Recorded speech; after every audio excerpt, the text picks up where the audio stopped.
পারফিউমের দোকানে যে ব্যক্তিটা কাজ করে সে ব্যক্তিটা ঘরে ফিরলেও তার দেহ থেকে একটা সুঘ্রাণ আসে। তার আশপাশের মানুষগণ তার উপস্থিতি জানতে পারে সুঘ্রাণ আসার মাধ্যমে। কিন্তু অপরদিকে যখন একটা লেবার শুটকির দোকানে কাজ করে, দিন শেষে সে যখন বাড়ি ফিরে তখন তার আপন মানুষ, পাড়া প্রতিবেশী বুঝতে পারে যে শুটকির দোকানে কাজ করার লেবারটা বাড়ি ফিরেছে।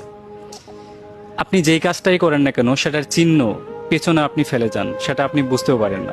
আপনি যেটা ভালো কাজ করলেও সেটার চিহ্ন থেকে যায়, আপনি খারাপ কাজ করলেও সেটার নিদর্শন আপনার পেছনে থেকেই যায়।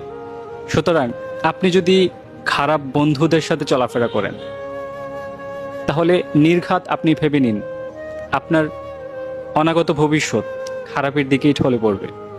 আর আপনার যদি বন্ধু হয় ভালো, সৎকর্মশীল, ধার্মিক এবং সৃজনশীল, তাহলে আপনিও তাদের মধ্যে একজন হবেন। বলা হয় যে 5 জন ব্যবসায়িকের সাথে যদি একজন বেকার মানুষ বসে থাকে তাহলে তার সফল ব্যবসায়িক হতে বেশি একটা সময় লাগবে না।